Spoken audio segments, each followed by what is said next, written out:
ہم یہ سمجھتے ہیں کہ صرف گھر اینٹوں اور پتھروں سے بنتا ہے۔ گھر کے ماحول کو ٹھیک رکھنا سب سے پہلی ذمہ داری بچوں کے لیے اچھی ماں کا انتخاب، اچھی بیوی لے کے آنا گھر میں، یہ سب سے زیادہ اہم مسئلہ ہے۔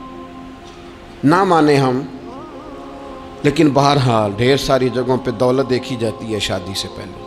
ماں باپ نے بڑی زیادتی کی، بڑا ظلم کیا، ناراض نہ ہونا، بڑا ظلم کیا۔ پیسے دیکھے، بچی اور بچے کا نکاح کر دیا۔ یہ اتنا بڑا زندگی میں آپ نے اپنی اولاد کے ساتھ ظلم کیا ہے کہ آپ تو سائیڈ پہ ہو جائیں گے، لیکن وہ بیچارہ ساری زندگی اس کو بھگتے گا۔ نبی پاک صلی اللہ تعالی علیہ وسلم نے الفاظ کو کھول کر، بات کو واضح کر کے بتایا تھا۔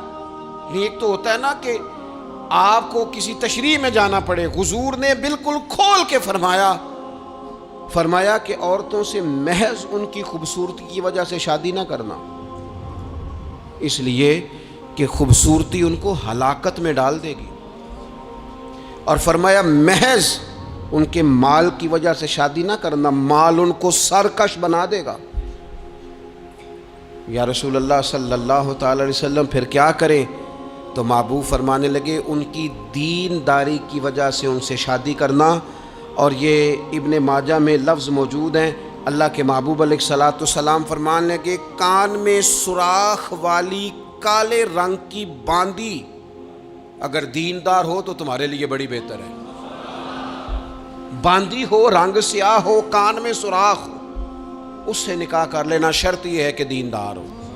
بہت اثرات ہیں ماں کے، لہٰذا اس انتخاب کے اندر باریکی کا مزاج پیدا کریں اگر اپنے گھر کا ماحول ٹھیک رکھنا چاہتے ہیں۔ اور اگر ماحول ٹھیک نہیں ہے تو پھر آپ کروڑوں روپیہ لے آئیں، جس کے بچے ہی ناکام ہو گئے اس کے پیسے کیا کریں گے؟ آپ بہت بڑا گھر بنا لیں، لیکن اگر بچے ہی ناکام ہو گئے تو آپ کی بڑی حویلی کیا کارنامہ سر انجام دے۔ اور اسی طرح کا معاملہ مرد کے ساتھ بھی ہے۔ نبی پاک علیہ الصلوۃ والسلام نے فرمایا جب تمہیں ایسے لوگ پیغام نکاح دیں جن کا دین اور اخلاق اچھا ہو تو پھر اپنی عورتوں کا نکاح ان سے کر دو۔ اگر ایسا نہیں کرو گے تو زمین میں فتنہ برپا ہوگا، فساد ہوگا۔ نیک مرد جب ملے تو پھر اس کے ساتھ نکاح کرو۔ صحیح بتانا، خالی نیک دے کے رشتہ دے دیا جاتا ہے؟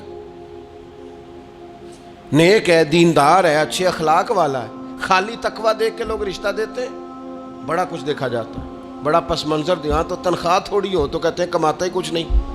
اگر تو بہو آئے تو پھر تو اس کے نصیب کا رزق ہے، اور اگر بیٹی نے جانا ہو تو پھر اس کے نصیب کا رزق نہیں ہوتا۔ تو جن رشتوں کی بنیاد لالچ پر رکھی جاتی ہے وہاں گھر کا ماحول درست رکھنا ممکن نہیں رہتا۔ گھر کا ماحول اس وقت درست رہتا ہے جب تقویٰ کو، طہارت کو، پرہیزگاری کو، عمدہ اخلاق کو، عمدہ اطوار کو، اچھے نظریات، ستھرے مزاج کو، گھرداری کے ماحول کو جب پیش نظر رکھا جاتا ہے، پھر حالات کچھ اور طرح کے ہوتے ہیں۔